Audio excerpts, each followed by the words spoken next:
Nah, di sisi lain kita menyaksikan Indonesia yang akhir-akhir ini makin didominasi oleh kekuatan-kekuatan non-gagasan kerakyatan, non-gagasan pemerataan, non-gagasan keadilan. Ini adalah arus dominan yang terjadi. Karena itulah ikhtiar melakukan perubahan di periode 2024 ini menemukan tantangan yang agak unik dibandingkan pemilu-pemilu sebelumnya. Untuk pertama kalinya kita menemukan keluhan di berbagai tempat, menemukan kekhawatiran di berbagai tempat, akankah pemilu diselenggarakan dengan jujur? Akankah pemilu diselenggarakan dengan adil? Kekhawatiran-kekhawatiran seperti itu sebelumnya tidak pernah ada. Tapi itu sesungguhnya panggilan tugas bagi semua alumni pergerakan mahasiswa. Kita harus kembali ambil tanggung jawab. Ketika kita dulu masih mahasiswa, di saat kondisi sosial politik itu baik-baik saja, maka mahasiswa bisa kuliah dengan baik-baik saja. Tapi ketika kondisi sosial politik sedang tidak baik-baik saja, maka mahasiswa tidak tinggal diam, keluar dari kampus dan mengirimkan pesan tentang hati nurani, tentang ideologi, tentang perubahan di masa kemahasiswaan. Hari ini kegelisahan yang muncul di masyarakat adalah panggilan tugas bagi para mantan aktivis untuk yuk kita kembali turun tangan menyelamatkan demokrasi kita.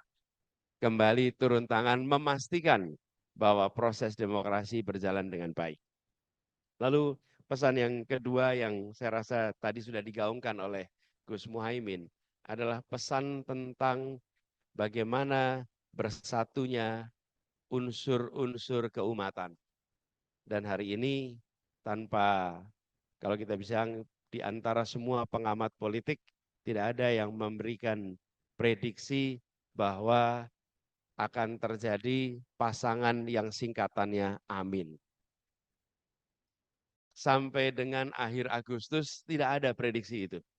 Dan ketika itu muncul, itu mengejutkan bagi berbagai pihak. Ada kegoncangan di sana-sini. Mungkin itu yang dibutuhkan, kegoncangan yang akan membawa pada perubahan. Jadi sekarang kita bergerak bersama, kalau Gus Muhaimin berlatar belakang aktivis dan menjadi ketua umum PMII. Jadi saya lupa periodenya itu periode berapa ya Gus Imin? Ketua umum PBPMI.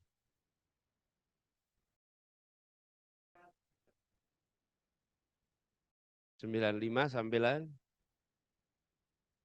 95 98. Jadi itu pada masa-masa bukan masa krisis Indonesia gitu. Masa-masa krisis Indonesia ini. Jadi berada di situasi seperti itu. Dan alhamdulillah ini insya Allah bila keluarga besar HMI sudah deklarasi, insya Allah sebentar lagi keluarga besar PMII akan menggaungkan pesan lebih kuat lagi. Kalau PMII-nya saya tahu sudah. PMI-nya bahkan bulan September kemarin sudah deklarasi lebih dulu PMI-nya. Nah, tinggal nanti alumninya. Lalu bagaimana dengan alumni HMI? Saya rasa pada saat Kongres Kahmi di Palu bulan November yang lalu, Munas Kahmi di Palu, Pak JK memberikan sambutan pada waktu itu.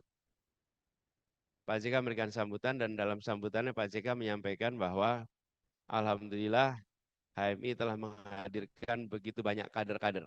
Dan kader-kader HMI alhamdulillah sudah berada di banyak posisi, termasuk posisi Wakil Presiden Republik Indonesia. Karena itu tahap berikutnya, kata beliau, sebaiknya jangan di posisi itu lagi. Masa cuman di situ? Dan seminggu yang lalu Pak JK mendeklarasikan secara terbuka apa yang dikatakan di Palu, bahwa jangan berhenti di posisi wakil, insya Allah kita akan mewarnai secara total untuk Indonesia ke depan. Dan berpasangan kita bekerja sebagai insya Allah duit tunggal yang akan membawa ikhtiar perubahan ini ke depan. Ini Kanda, Yunda, Bapak Ibu sekalian saya hormati, saya ditakdirkan berkeliling Indonesia. Entah berapa ratus ribu, berapa juta jabat tangan yang pernah kami jalani selama setahun ini. Dan di semua tempat yang kami temukan adalah orang datang karena keinginan perubahan. Tidak ada yang datang karena mobilisasi. Betul-betul tidak ada. Tidak pernah satupun pertemuan yang orang dimobilisasi dan duduk datang tanpa semangat. Yang ada orang semua datang dengan penuh semangat, dengan gelora untuk perubahan, dengan keinginan untuk ada kebaikan yang muncul. Jadi ini yang kemudian saya rasa tanggung jawab yang harus kita emban sama-sama. Setiap kali selesai menghadiri pertemuan-pertemuan itu, terasa ada tanggung jawab moral yang tidak ringan. Dan insya Allah dengan adanya deklarasi ini, tanggung jawab itu bisa diemban sama-sama untuk perubahan Indonesia ke depan.